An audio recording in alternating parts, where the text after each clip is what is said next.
Hello and welcome to Smith Robotics. Today we will be going over a part 1 tutorial of how we made our Five Nights at Freddy's Endo-01 head with real animatronic movements. There will be a link in the description for the 3D model files. This will be on our Etsy store. Please consider leaving a like, comment and subscribe and share for part 2. Now let's begin.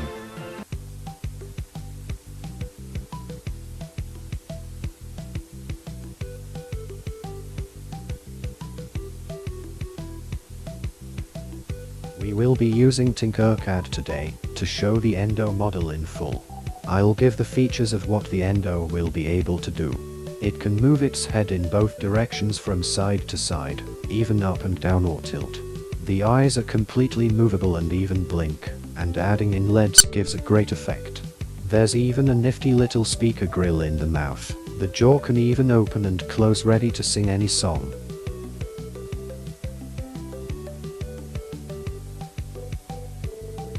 The Endo head can be separated into different pieces. The first part is the back. This can also be separated from the top and bottom, but you can put them together either in the software or when they're printed. More on that later.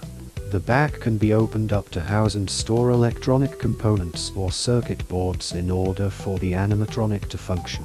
All the parts can be put together by screws.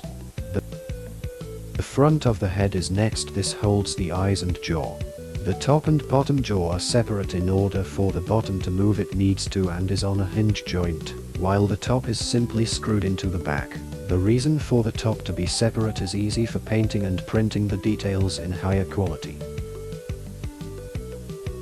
Moving on to the eyes, the two side pieces can be removed. These are to connect the eyelids. There are two other pieces in the middle for the eyelids for stability. There are also two housing on each side for the servo motors to open and close the eyelids. The main eye itself is not 3D printed, more on this later. But the eye can be removed from the connector, which is connected to a universal joint, and has two holes, one on the top and another at the side for the servo rods to connect to. There is also two servo housings behind the eyes which can be taken out in order for easier access.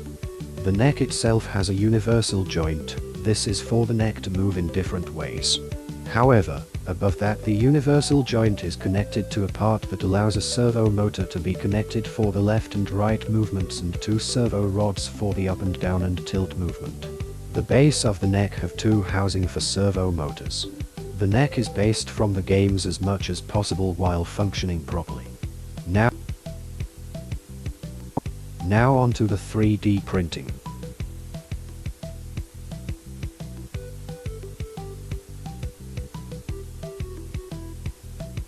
Here we are using a Cora slicer. It is free to download and use. There will be a link in the description. It has more functions than the regular Creality slicer that comes with the Ender 3 printers. You simply click File, go to Open and then choose the 3D files you want to print. The type of files best used are STL. Once you have imported them onto the slicer, then you get to position the prints any way you want. For example, we are going to be using one of the eyelids. We want it to be flat onto the print bed as possible so that it has an even smooth surface on the bottom and less supports to add.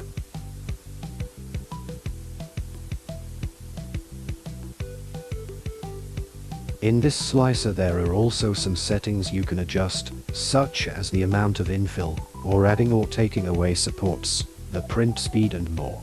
If you click onto preview you can even see how the supports will look and if there's any overhang, or you can see how the process of the printing will go and even the inside of how the infill will go.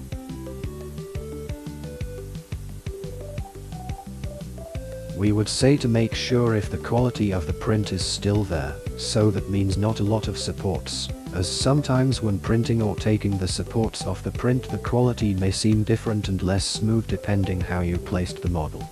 Of course later on you can fix this with sanding and smoothing it out. Once you're happy you can simply export the file onto an SD card and put it into the printer ready for printing. For building the endo head, you will need to remove any supports from the 3D model before you do anything. Be careful, as some pieces may come off and cause injury. It's best to wear safety goggles. You should use some pliers or cutters. Some are usually in the 3D printer kit. After removing all the supports and slightly cleaning the prints, if you used mesh mixer to split the model into pieces, we recommend using a soldering iron to put these parts back together. You should be careful while using one, as it can also cause harm to you and other, and we recommend you do this in a well-ventilated area or wear a respirator mask. For example, here we have the top of the back of the head that needs to attach to the bottom of the back of the head. We carefully align the pieces together and slowly use the soldering iron to weld them together. We have a playlist which can help with these, even a tutorial about how to make the animatronic eyes right here, as we will not go through this video, but we recommend you watch this video first, then the other tutorial one. After putting the pieces together with the soldering iron, make sure it's not the pieces that need screwed in. We can start on sanding the model. You will need two types of sandpaper with grit of 80 to 180. The higher the number, the smoother the sandpaper will be. We will be using a palm sander to speed up the process. We recommend you do this in a ventilated area and use gloves for the wood filler. You will also need some wood filler. This is to fill in any small or large spaces that need to be filled, or to help smooth out some edges while soldering. This will take some time, and to make the wood filler smooth we are using a scrap piece of sandpaper and using the other side. We unfortunately placed too much wood filler on top and it took a while to smooth it back down. Here you can see our progress. We will now start to sand the parts. Be careful not to remove too much while sanding, as it may damage the model. For smaller space, for example the small corners, teeth, or even the speaker grill, we would use a small file or just use a small piece of sandpaper. Start off by using the 80 grit sandpaper and then make your way up to however smooth you would like the print to be for your purposes. Ours was just a prototype, so we didn't go too much into detail. For the insides of the model where the electronics or motors will be placed, it doesn't need to be smoothed down too much. For the major details, the teeth and back of the head and speaker grill and jaws, they should be smoothed down as much as possible. For the spray painting, we will be using different spray paints. These will be primer filler, a black gloss paint, a white paint and white gloss paint, and metallic silver spray paints. Start by using the filler primer. This helps fill in any small spaces that you may have missed and will have a nice even coat so the actual paint can connect easier to the model. Let each layer of paint dry for at least an hour. Next we will place the black spray paint on. This is to give a realistic effect for the metallic paint later. Don't get frustrated with painting the inside too much.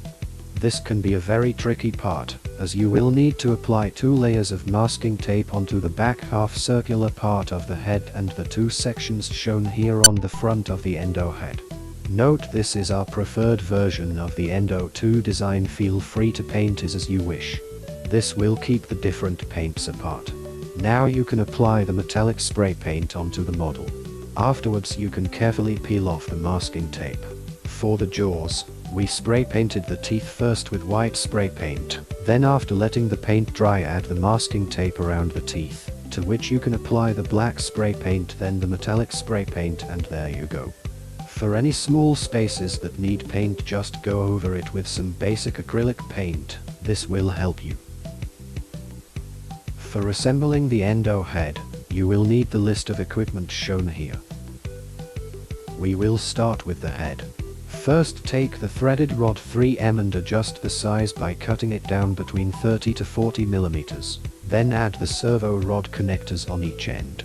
With one end place it in the hole slot of the bottom jaw, then screw it in. With the other end, screw it into the servo horn, then screw the servo horn into the correct position on the servo motor. You can adjust the position by using a servo tester or on Botango, which we will cover more in part 2.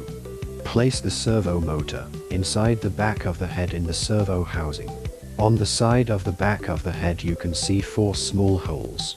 This is to screw in the servo motor, Simply put through the 3M Allen key and place a screw on the other side. Carefully make sure you don't drop or lose any of the screws. After successfully putting the servo motor inside, now you can place the bottom jaw into the back of the head. This is with 2 screw holes on each side you will need to align. Once screwing the jaw inside, it will be a hinge mechanisms. Next we will assemble the eyes. First off, you will need to make sure the servo motors are in the housings and screw the housings onto the front of the endo head shown here, but do not attach the servo rods just yet. For the servo rods it is the same for the jaw mechanism, but you will have to use the 2M screw rods and servo rod connectors.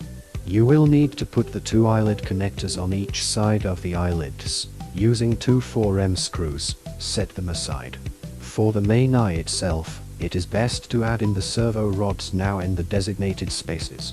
It is a little tricky to screw them in, but it is possible using a 2M Allen key and 2M screws. Then place the universal joint connector to the eye connector. With 2M screws, then you can screw the other half of the universal joint connector to the endo head. For the micro servo motors, the one that is highest will move the eye up and down and the other will move the eye side to side. You can connect the servo rods to the servo horns and place them onto the servo motor. Make sure they are in the right position so they don't damage while functioning. When the eye connector is finally attached, you can now place on top the eye from when you watched the tutorial on how to make accurate Fnaf animatronic eyes. Now attach the eyelid connectors to the side of the head with 3M screws. For the other side of the eyelid connector, screw them in from the inside. Make sure when screwing them in that it's nearly in the middle of the eyes so it won't scrape off or cause damage. For the eyelids, connect the eyelid servo rods to a servo horn and then the front to the eyelid with an 3M screw. Do this with the other side too. Next step is to add the top jaw to the front of the head with M3 screws. Connect this from the inside of the head. Once that the eyes and jaw is connected to the head, you must connect the back and front of the head together using M3 screws. There are screw holes in the back. Once that's done, we can move on to the neck. The bottom of the head will need one of the 3 larger servo motors using M5 screws to secure it in. Then use a round circular servo horn to place onto the neck connector using M2 screws. However, some M2 screws may not be available with the right length. Instead you can use a soldering iron, but only if the horn is plastic, and that this should be a last resort since it is a bit dangerous. So be careful and wear a mask in a well ventilated area. Afterwards, from the hole in the bottom you can screw in the servo horn to the servo motor using a Phillips head screwdriver and the screw that comes with the servo motor.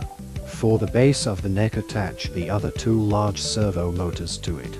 As shown with the jaw and eyes, you will need to cut the precise length of M3 threaded rod for the servo rod, then add the servo rod connectors on each side. Carefully place the servo rods onto the servo horns on each servo of the neck base. Then connect the top of the neck and the base of the neck with the small universal joint with 6M screws. It is nearly the same as with the eye mechanism, just a little easier. For the last part, connect the other side of the servo rods to the top half of the neck as shown. The Endo-01 head is now fully assembled. Go have fun with your new robotic friend. If you have experience with Botango or programming software, then you can go ahead and make your animatronic come to life. If you do not, then don't worry, we will be making a part 2 soon, going through how to use Botango and what you will need for that. This will be the end of your training video. From Smith Robotics, we would really appreciate it if you liked the video. Perhaps share it with other robotics enthusiasts and subscribe. Don't forget to watch the other tutorial videos to help weld the pieces together or how to make the eyes. And the files on our Etsy store. This took a while to make, not only the video but also to get the Endo-01 to work. It has taken us over 2 years. We hope everyone has a good day and we will see you soon.